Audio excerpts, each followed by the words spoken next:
बाबा कहते थे कि कथा कीर्तन के माध्यम से, लीला दर्शन के माध्यम से भक्ति महारानी जीव के अंतःकरण में प्रवेश करती हैं, पर उनके लिए उपयुक्त आसन वहां होता है, तब तो वे अविचल भाव से विराज जाती हैं। पर यदि आसन बिछा हुआ नहीं होता है तो फिर भक्ति उस हृदय में ठहरती नहीं है, भीतर जाके फिर बाहर आ जाती है। वो आसन कौन सा है जिस पर भक्ति महारानी अविचल भाव से विराजती हैं? उस आसन का नाम है दैन्य।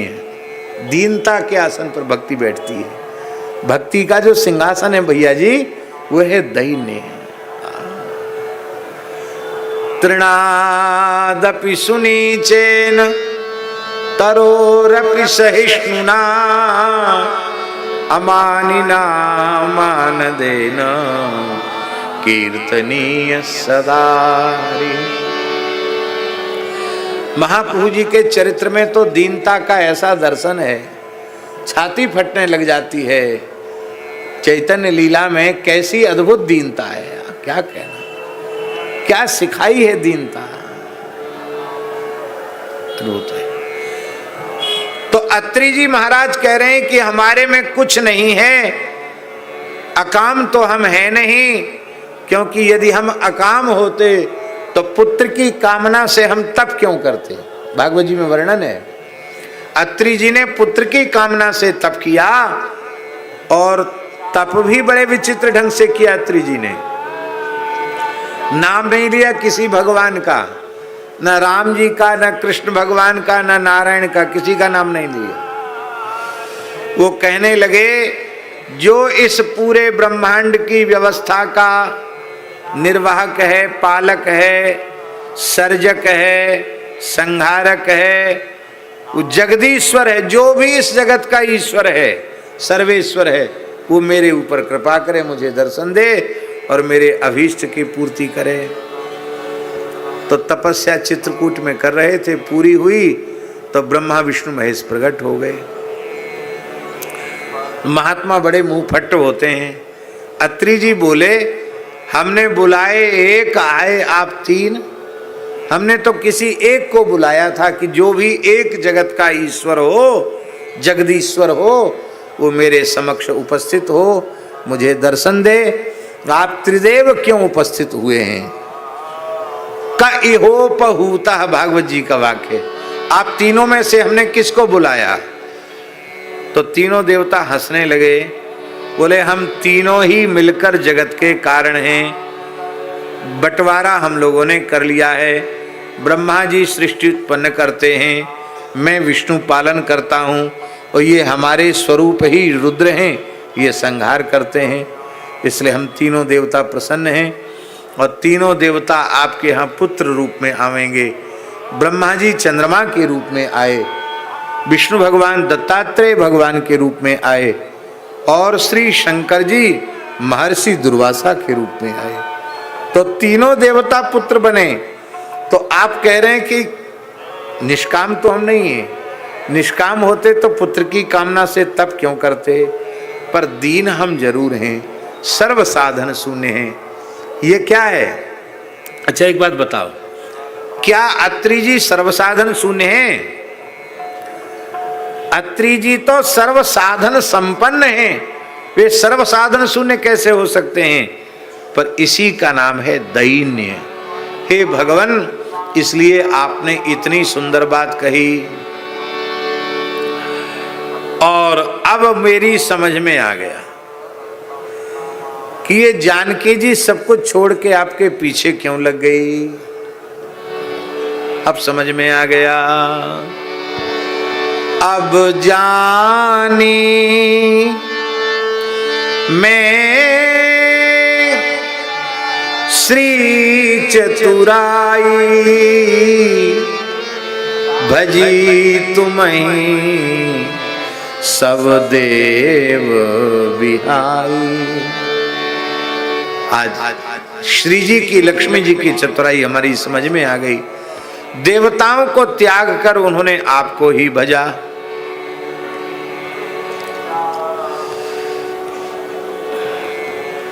ऐसा कौन सा गुण आप में है? तो अत्रि जी कह रहे हैं यही शील गुण आप में है। आपके इस शील गुण पर रीझ करके ही लक्ष्मी जी ने देवताओं का वर्णन नहीं किया, ऋषियों का वर्णन नहीं किया, आपके चरणों में ही संपूर्ण समर्पण कर दिया। महाभारत में एक अध्याय का अध्याय है, जिस अध्याय का नाम है शील निरूपणाध्याय। उस पूरे अध्याय में शील गुण का ही निरूपण है, सर्वोपरि गुण शील ही है। और इस शील गुण के ही कारण लक्ष्मी जी ने आपका वर्णन किया है। लक्ष्मी जी जब समुद्र मंथन से प्रकट हुई, यद्यपि भगवान की वो अनपायनी शक्ति है, उनके हृदय में ही प्रतिष्ठित रहने वाली हैं, उनकी नित्य प्रिया हैं और वो नित्य प्रियतम है। लेकिन अब ऐसी ठाकुर जी ने कौस्तुभमणि ले ली है और लक्ष्मी जी को भी ले लेंगे तो लोग कहेंगे ले बढ़िया बढ़िया चीज तो यही लिए चले जा रहे हैं। इसलिए थोड़ा सा नाटक किया। लक्ष्मी जी का महाभिषेक हुआ, श्रृंगार हुआ और फिर लक्ष्मी जी के हाथ में कमल पुष्प की माला दे दी। बोले आप जिसके गले में माला पहना दोगी बस वही उसी की हो जाओगी आप। तो लक्ष्मी जी भी समझ गई नाटक, तो लक्ष्मी जी ने माला ली और सब बढ़िया से बन ठन के बैठे थे, हमारे गले में माला पड़ेगी, हमारी गले में माला पड़ेगी। लक्ष्मी जी ने सबको नेग्लेक्ट कर दिया। ऋषि तो कितने बड़े थे, ऋषियों के पास गई लक्ष्मी जी। बोलिए हैं तो बड़े जितेंद्रिय, बड़े तपस्वी, बड़े योगी, बड़े सामर्थ्यवान हैं, लेकिन इनकी नाक पे ही गुस्सा रखा रहता है। जब देखो तब श्राप दे देते हैं, पट से शाप दे देते हैं। तो इतना क्रोध करने वाले के पास हमारी शोभा नहीं है। ऋषियों को हाथ जोड़ लिए, देवताओं के पास गई। बोले ये दमनशील नहीं है, ये धरती पर बड़े बड़े यज्ञ करते हैं, व्रत करते हैं, उपवास करते हैं, तप करते हैं स्वर्ग में सुख भोग के लिए। तो भोग के लौल्य के कारण ही इनकी तपस्या है, तो स्वर्ग में जाकर भोग में डूब जाते हैं।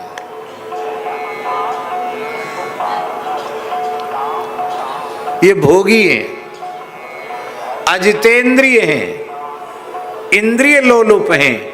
इंद्रिय लोलुप के पास में नहीं रह सकती। देवताओं को भी अस्वीकार कर दिया। दैत्य सोचते थे कि हम बहुत बलवान हैं, रूपवान भले ही ना हो, बलवान तो हैं, गुणवान भी हैं, पंडित भी हैं, विद्वान भी हैं, हमारे पास आवेंगी। अरे बोले ये बड़े क्रूर हैं, कठोर हैं, निर्दयी हैं, इनके पास भी ठीक नहीं। ब्रह्मा जी को भी अस्वीकार कर दिया, शंकर जी को भी स्वीकार कर दिया। एक हंसी की बात सुनाएं आपको। एक नीतिकार ने कहा भैया जी अच्छा कपड़ा पहन के रहना चाहिए, नंग धड़ंग नहीं रहना चाहिए। क्यों?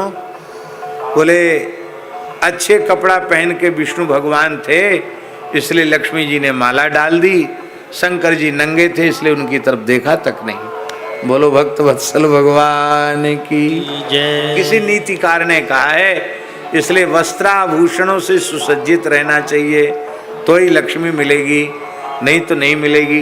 अरे लक्ष्मी की बात जाने दो। हमारे यहाँ मोहल्ले में श्री स्वामी सरदाचार्य जी थे, गायत्री के बड़े उपासक थे। तो उनके 5 पुरस्रण गायत्री के पूर्ण हुए थे। उनकी समाप्ति पर पूज्य श्री प्रभुदत्त ब्रह्मचारी जी पधारे थे और पूज्य स्वामी श्री अखंडानंद सरस्वती जी भी पधारे थे। तो हम भी विद्यार्थी थे, प्रवचन सुनने के लिए गए। बहुत पुरानी बात है। तो एक गायत्री पुरस्रण पद्धति एक पुस्तक छपी थी, तो बट रही थी, तो हमने भी हाथ फैला दिया। हमको नहीं दी उसने। क्यों नहीं दी?